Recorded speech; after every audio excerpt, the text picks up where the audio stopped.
जरांगेंच्या उपोषणाला प्रशासनाने परवानगी दिलेली नाही, तरीही जरांगे यांनी उपोषणाला सुरुवात केली।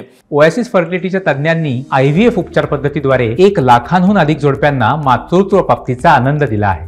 मोफत अपॉइंटमेंट बुक करण्यासाठी आजच संपर्क साधा। उद्या मोदींना शपथ न घेण्याचं निवेदन आम्ही देऊ का, असा सवाल जरांगेंनी यानंतर उपस्थित केला। दरम्यान अंबडच्या तहसीलदार मनोज जरांगे यांच्या भेटीसाठी पोहोचलेले असून त्या जरांगेंसोबत चर्चा करत आहेत।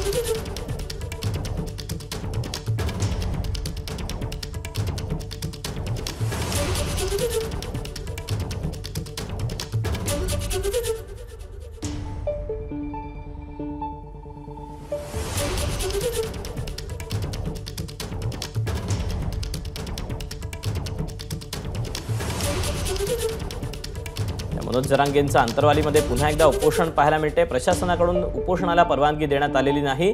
सगळे सोयऱ्यांच्या अधिसूचनेचं कायद्यात रूपांतर करा ही प्रमुख मागणी घेऊन जरांगे हे पुन्हा एकदा उपोषणाला बसलेले आहेत। 4 जून रोजी मनोज जरांगे उपोषणाला बसले होते, परंतु त्यानंतर त्यांनी आजपासून उपोषण करण्याची जो होता तो इशारा दिलेला होता। 8 जून पासून आपण उपोषण करू असं देखील त्यांनी म्हटलेलं होतं आणि नंतर अंबडच्या तहसीलदार मनोज जरांगेंच्या भेटीसाठी पोहोचल्या होत्या। त्याच्यामुळं आणि आपण अवलंबू नये अशी त्यांनी विनंती केलेली आमरण उपोषणाची। मी त्यांना लिहून सांगितलं की मराठा समाजाच्या ज्या सगळ्या मागण्या आहेत त्या सगळ्याची अंमलबजावणी होईपर्यंत मी आमरण उपोषण मागं घेणार नाही। तर त्यांनी सांगितले की आम्ही सरकारला कळवतो। आम्ही जे आता लिहून पण दिले ते आम्ही लगेच सरकारला कळवतो असं त्यांनी सांगितलं। तर आपण काय काय लिहून दिले त्यांना?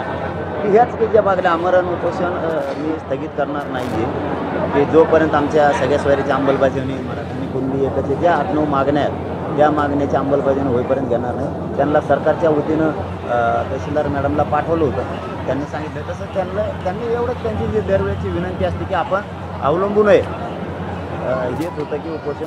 तर मी लिहून दिल्याच्या नंतर आरक्षणाच्या बाबतची अंमलबजावणी होईपर्यंत मी उपोषण मागं घेणार नाही। माननीय मुख्यमंत्री आणि गृहमंत्री साहेबांना मी त्याच्यावरती लिहून दिलेलं आहे तसं की मी मागं घेणार नाही अंमलबजावणी होईपर्यंत। तर त्यांनी सांगितलं आम्ही लगेच सरकारला कळवू। एबीपी माझा, उघडा डोळे बघा नीट।